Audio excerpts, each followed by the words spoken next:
आप लोग की बातों से लगता है और हमें नज़र भी आ रहा है कि आप लोग बहुत मेहनत करते हैं। ये जो चीज़ आप करें वो दिल के करीब है, मतलब एक सीन पे इतनी कॉन्वर्सेशन करना और इतने अच्छे से उसे करना shows your dedication. So it's not just about money at the end of the day, it's about what you doing, how you doing. So इसलिए सवाल था। और ये कॉन्वर्सेशंस भी हम इसीलिए कर रहे हैं कि अल्लाह करे लोग सुन रहे हैं और आइंदा ऐसी चीज़ नहीं करें, क्योंकि मुझे तेरे बिन में बहुत सी डीप चीज़ें भी नज़र आती हैं। ये मरियम का ट्रैक ही मेरे ख्याल में इतना इम्पॉर्टेंट है, दिस क्वेश्चन कि क्या लड़कियों को अपने हक़ के लिए घर वालों के अगेंस्ट जाना चाहिए, क्या रिबेल करके वे आप घर क्या, और ये कि हम हर वक्त भाग जाने को इज्जत से क्यों रिलेट करते हैं। मुझे तो ये सब बातें, so it's making me think about all of this. एक और सवाल है जो कि एक्टर्स या जो कहानियाँ पढ़ते हैं, जिनको लिटरेचर का इल्म है या जिनको स्क्रीन प्ले की समझ है, जो ये सवाल उठाना, जो अभी सवाल इतना उठ नहीं रहा मार्केट में या जो ऑडियंस में, लोगों में, लोग अभी सिर्फ ये सोच रहे हैं कि मरियम की शादी होगी कि नहीं होगी, अनस से होगी या नौरेज से होगी, मीरा वापस आएगी कि नहीं आएगी। लेकिन आप इंटरनल देखें, हमेशा कहानी दो सिचुएशन से बनती है, प्रोटैगनिस्ट इंटैगनिस्ट के इनर कॉन्फ्लिक्ट और आउटर कॉन्फ्लिक्ट। सही बात है। आप देखिए मीरा और मुर्तसिम के इनर कॉन्फ्लिक्ट्स बदल गए। ट्रू। सो अगेन अब ये देखिए, ये ड्रामे की डेप्थ है, स्क्रिप्ट की डेप्थ है, ठीक है ना। एग्जैक्टली। तो आपको नजर आ रहा है कि यार, so that's why I wonder कि क्या ये स्क्रिप्ट दो लोगों ने लिखी है, has it been directed by two people? Because look at the layers Meera and Murtasim have, look at the depth their characters in the relationship has, look at how Meera and Mariam interact with each other. अब आज जो drama, I think आज तो नहीं आएगा, Monday को आएगा। अब जो लास्ट ख़त्म हुई है जहाँ पे एपिसोड, वहाँ से ये सवाल भी उठता है जो बहुत सारे लोगों ने नहीं उठाया राबिया, कि अब जो ये सब लोग इतने थक गए, सही है, आप हाइक करते हैं ना, तो आप चढ़ते जाते हैं, आपका एक एम क्लियर होता है जब आप फ्रेश होते हैं। जब आप थक जाते हैं ना, एम्स बदल जाते हैं आपकी ज़िंदगी के, मकसद बदल जाते हैं, डेस्टिनीज कभी कभी लोग, कुछ लोग वहाँ से पलट जाते हैं, कुछ लोग कहते हैं नहीं हमें चढ़ना है, कुछ लोग कहते हैं हम यहाँ पे थोड़ा क़याम करेंगे। अब ये लोग अंदर और बाहर से क्या करेंगे कैरेक्टर सारे, बिकॉज अब सब थक गए। हाँ। तो दिस इज आल्सो क्वेश्चन, मुझे लगता है सवाई हया के सब थक गए हैं। हया के लिए तो विक्ट्री है ना, विन विन सिचुएशन है। मीरब चली गई है, अब क्या होगा? लोग बहुत सारे कह रहे हैं हमने देखा था वो मरियम की शादी, तो मरियम की शादी पे आएगी, ये करेगी, वो करेगी। यू नेवर नो, शादी पे भी आती है तो क्या मुर्तसिम के अंदर का सिचुएशन क्या चल रही है, मीरब के अंदर की सिचुएशन क्या चल रही है, वो क्वेश्चन अभी तक वही है। Will they accept each other? Because Murtasim has been trying really hard till now.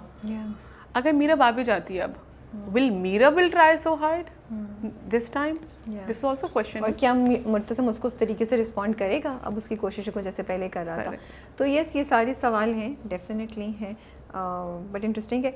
But Anas का जो लाइन होती है, ये देखिए इतनी इंपॉर्टेंट थी, वो बार बार कहता है तो मुझसे मोहब्बत नहीं करती, मुझ पे ट्रस्ट नहीं करती। और ये होता है आपको तो अब तो आपको माँ बाप भी इस तरह ब्लैकमेल करते हैं। ये इमोशनल ब्लैकमेल है, ये इमोशनल अब्यूज है। आई फील यू नो, आप पैरालाइज कर देते हैं एक बंदे को। यही this is what he did, he made her do whatever he wanted her to do. वो उससे कुछ और भी बोलता तो शायद वो कर देती उस वक्त, बिकॉज वो उससे एतबार और मोहब्बत के दावे कर रहा था। आप आसपास क्या देखती हैं, आपको क्या लगता है लड़कियां कितना आज भी इन्हीं दो जुमलों की वजह से ब्लैकमेल हो रही हैं? बहुत चेंज नहीं हुआ? अब आजकल की जनरेशन आपको नहीं लगता थोड़ी चेंज हो गई है? वो मोहब्बत और एतबार के इस जुमले पे इतना फिसलती नहीं है? अब ये जितनी टेक्नोलॉजी तरक्की करेगी ना, ये वॉइड रह जाएगा। मोहब्बत, यू वांट कंपेनियनशिप, सही है, you want relationship in your life, healthy relationships. why I put so much strain in my like family life, मैं इतना सीरियस इसलिए लेती हूँ because I've seen troubles in family lives personally, in my childhood also, सही है, in my house as well। तो अब मैं क्या चाहती हूँ, मेरी अपनी फैमिली बहुत ऐसे स्ट्रॉन्ग हो, मेरे बच्चे आपस में स्ट्रॉन्ग हो, बाप के साथ उनकी इक्वेशन ये हो, मेरे साथ उनकी इक्वेशन ये हो, आपस में उनकी इक्वेशन ये हो। जैसे जैसे टेक्नोलॉजी आप देखिएगा, AI will come in, like you will start, everyone will start depriving love.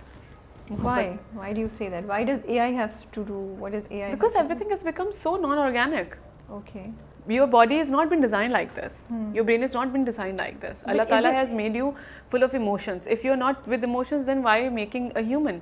फरिश्ते काफ़ी थे, but isn't it also because लड़कियों को अपने हकूक़ और अपने लिए आवाज़ उठाना ज़्यादा आ गई है, वो थक गई हैं अब्यूज़ हो कर, और थक गई हैं वो इस बोझ को उठा के कि हमेशा रिलेशनशिप में उन्हें ही कॉम्प्रोमाइज़ करना है, उन्हें ही 2 कदम आगे बढ़ाने हैं, उन्हें ही गिव अप करना है। डोंट यू सी कि ये ट्रांजिशन भी हो रहा है as in women around us, in young women around us? Yes, हो रहा है, और वो अच्छी बात है।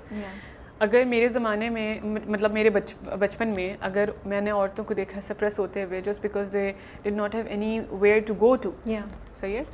फाइनेंशियल इंडिपेंडेंट जब आप होते हैं, फाइनेंशियली इंडिपेंडेंट होते हैं जब आप, तो वो आपको ये लिबर्टी देता है कि either you will choose to live with someone और not, because then financially you can go somewhere else and eat, like buy your own food with your own money.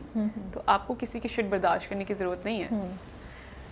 लेकिन emotionally if you see good in someone, और कुछ वक्ती तौर पे कुछ ख़राबियाँ हैं, आप उसको फिक्स करना चाहते हैं, that's again your decision.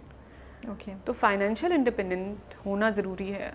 In Mariam's character she is not financially independent, she is totally dependent on अम्मा एंड भाई एंड ख़ानदानी पैसा।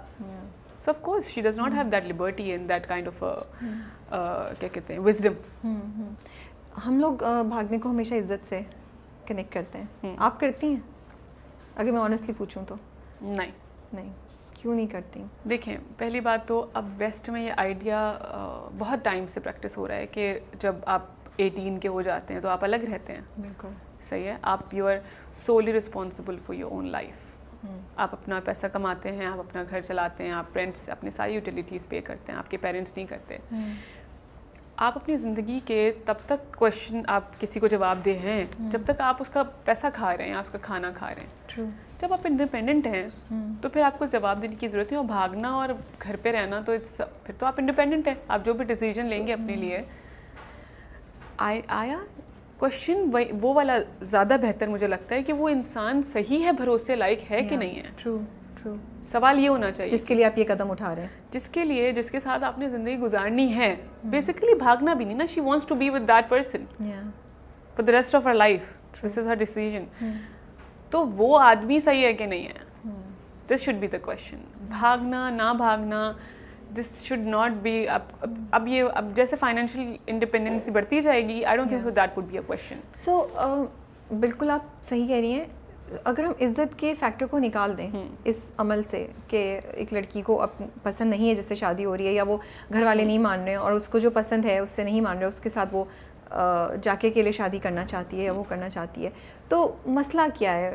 इन डेंजर है कुछ इसमें जिसकी वजह से इसको डिस्करेज करना चाहेंगे हम लड़कियों को इस चीज़ से, या हम कुछ चीज़ों पे सोचने पे कहेंगे कि सोचो इस अमल को करते हुए? हमारा कल्चर थोड़ा इस तरह का है कि फैमिली जो है ना, हम फैमिली वैल्यूज, फैमिली सिस्टम बहुत स्ट्रॉन्ग है।